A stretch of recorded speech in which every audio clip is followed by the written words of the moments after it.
Today, we are going to talk about monopsony and monopoly market. Monopsony market. In a monopsony, a large buyer controls the market. Because of their unique position, monopsonies have a wealth of power. For example, being the primary or only supplier of jobs in an area, the monopsony has the power to set wages. In addition, they have bargaining power as they are able to negotiate prices and terms with their suppliers.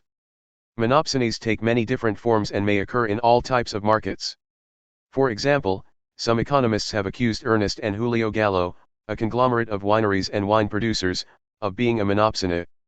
The company is so large and has so much buying power over grape growers that grape wholesalers have no choice but to lower prices and agree to the company's terms. Monopsony can also be common in labor markets when a single employer has an advantage over the workforce.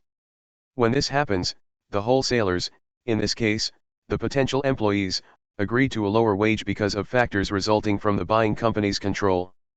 This wage control drives down the cost to the employer and increases profit margins.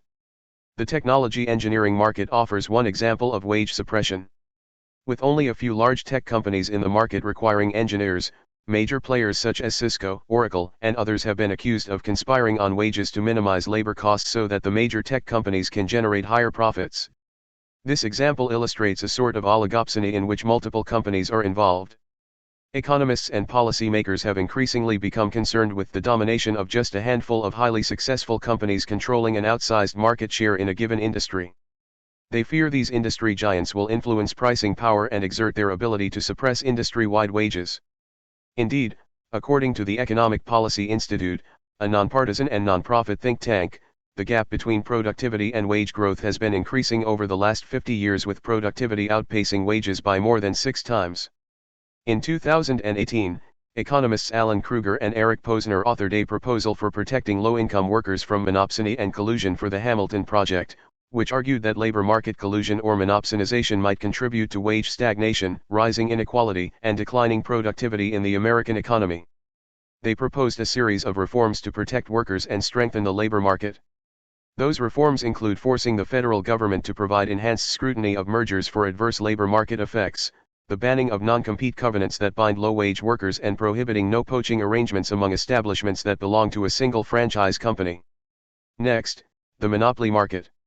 A market structure characterized by a single seller, selling a unique product in the market. In a monopoly market, the seller faces no competition, as he is the sole seller of goods with no close substitute. Factors like government license, ownership of resources, copyright, and patent and high starting restrict the entry of other sellers into the market. These characteristics associated with a monopoly market make the single seller the market controller as well as the price maker. The monopoly company enjoys the power of setting the price for his goods. For many years, Microsoft Corporation had a monopoly on computer software and operating systems. Also, with pure monopolies, there are high barriers to entry, such as significant start-up costs that prevent competitors from entering the market. A natural monopoly can develop when a company becomes a monopoly due to its industry's high fixed or start-up costs.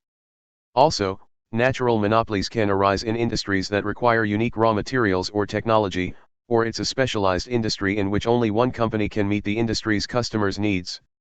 Companies that have patents on their products, which prevent competition from developing the same product in a specific field, can have a natural monopoly.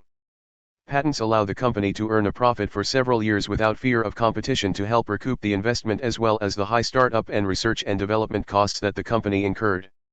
Pharmaceutical or drug companies are often allowed patents and a natural monopoly to promote innovation and research. In the utilities industry, natural or government-allowed monopolies flourish. Usually, there is only one major, private, company supplying energy or water in a region or municipality. The monopoly is allowed because these suppliers incur large costs in producing power or water and providing these essentials to each local household and business, and it is considered more efficient for there to be a sole provider of these services. Imagine what a neighborhood would look like if there were more than one electric company serving an area. The streets would be overrun with utility poles and electrical wires as the different companies compete to sign up customers, hooking up their power lines to houses. Although natural monopolies are allowed in the utility industry, the trade-off is that the government heavily regulates and monitors these companies. Regulations can control the rates that utilities charge their customers and the timing of any rate increases.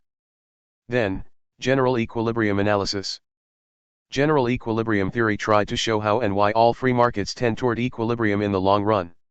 Differ from partial equilibrium analysis, it determines the prices and quantities in all markets simultaneously, and it explicitly takes feedback effects and spillover effects into account. A feedback effect is a price or quantity adjustment in one market caused by price and quantity adjustments in related markets, while a spillover effect is a change in one market's equilibrium as a result of a change in another market's equilibrium. Suppose, for example, that the U.S. government taxes oil imports. This policy would immediately shift the supply curve for oil to the left, by making foreign oil more expensive, and raise the price of oil. But the effect of the tax would not end there.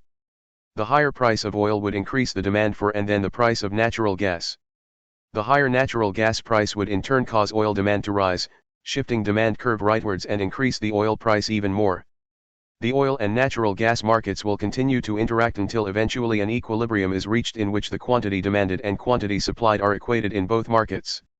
In practice, a complete general equilibrium analysis, which evaluates the effects of a change in one market on all other markets, is not feasible. Instead, we confine ourselves to 2 or 3 markets that are closely related. For example, when looking at a tax on oil, we might also look at markets for natural gas, coal, and electricity. Thank you for watching. Hope you enjoy our video.